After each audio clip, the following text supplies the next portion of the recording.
Gandang araw. I'm in one of the streets of Eagle Ridge, no. Um, Nandito yung maraming kabalyero gaya nito. Ayan, no. Ang ganda-ganda niyang tignan lalo na pagka naka-line up. Hmm? Diba? So nakaka-relax. So, I think dito yung anong street ito, Joy? Australian na area to eh. Okay, nandito sa Eagle Ridge kasi, ito yung isang project ng Santa Lucia na um, sabi nga one and only kasi may 4 na golf course ito. It is a golf course golf community, golf community, no? Residential estate. So, this is master plan. Ang concept niya nga is Eagle. Kaya pag nakikita nyo to on top view, parang makita nyo yung parang may agila na nakaspread yung wings niya. So, dun sa 4 na part ng wings niya, nandun yung 4 na golf courses, championship golf courses, designed by mga golf legends and champions, no? May Japanese, may Australian, may British and American course dito. So,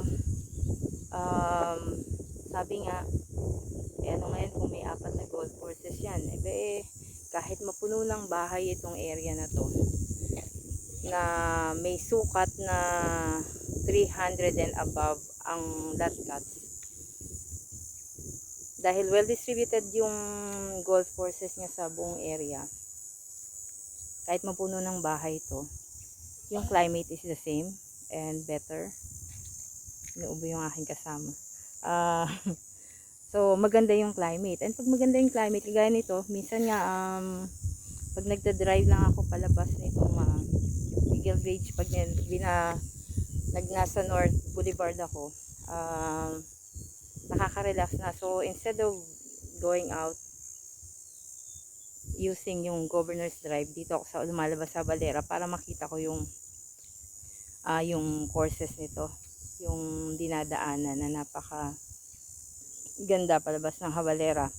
So, pagdating ng ito kasing location niya is napaka-accessible na lalo na kung galing ka ng Manila, Cavitex ang daan mo. So, mabilis na siyang mapupuntahan ngayon. Tapos, located siya in the General Trias, isa sa mga malalaking city sa Cavite or town, no? And city na kasi siya ngayon. So napakarami ding mga schools, institutions, hospitals, and SM Robinsons. Ayan, kabi-kabila rin, mga Walter Mart niya.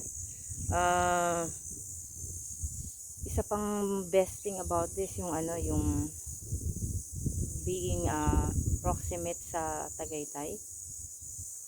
Kasi sabi nga nila yung lamig bumababa, no?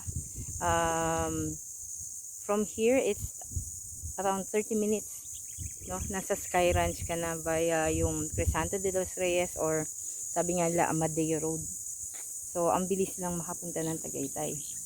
Ano pa, kaya yung iba na naghahanap ng Tagaytay, sabi ko nga dito na lang, para kasi maganda yung community niya, di ba? May 4 na golf courses siya.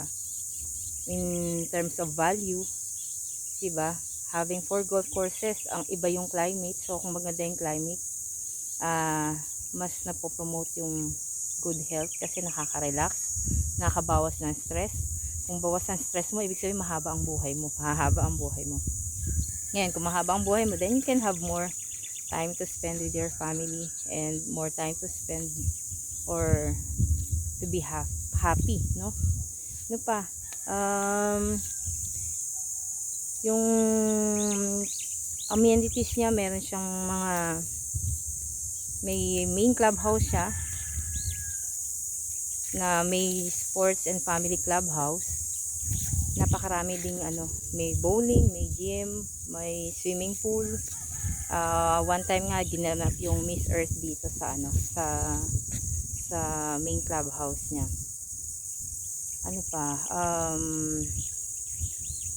when it comes to yung price niya, at, at, at this point in time, nagre-range lang siya sa 6,500 to what 7,500 per square meter, no? Pero with VAT, it will become around 7,280 per square meter to 8,240 kung fairway na corner na yon, ha. So karamihan ng mga 300 square meter dito sold out na. So ang natitira na lang nga yung mga fairway lots. Nag-average sila ng 600 pataas kung fairway lots. Pero at 8,420 or 8,000, sa around 8,400, ganyan. Okay na kasi meron kang apat na golf course at that price, no? Kahit sabihin pa nilang 9,000 yan eh, di ba? At that price meron kang apat na golf course sa community mo. Tapos compared to dun yung mga subdivision nearby na may mga standard amenities, pero ito wala ring golf course, pero ang price nasa 9,500 or even higher. Meron pa nga may mga project pa na malalapit dito na nasa mga 16,000 per square, pero hindi apat ang golf course, walang golf course, no? So dito apat. That alone, no, gives value to this kasi hindi na magkakaroon ng ganito kalalaking development, and yung parang magpa-approve ng golf course, no, hindi ganun kadali. Hindi na, ewan ko kung magkakaroon pa ng ganun, no? And ano pa, at that price, ano pa, you can enjoy discounts pa. You can avail of discounts whether you pay in cash or in terms. So available yan. So I hope you'll consider owning a lot or living in this community. Kasi kahit ako, kahit kami kapitbahay lang, na-enjoy namin yung lamig, yung klima ng area. How much more kung dito talaga kami nakatira. But we're blessed na nakakadaan kami. Na-enjoy namin yung view ng area, lalo na pagpalabas ng Tagaytay, napakabilis. So consider this community. If you're interested, then just give me a call or send me a message. Okay, thank you very much, and magandang Sunday, good day, every day. Thank you.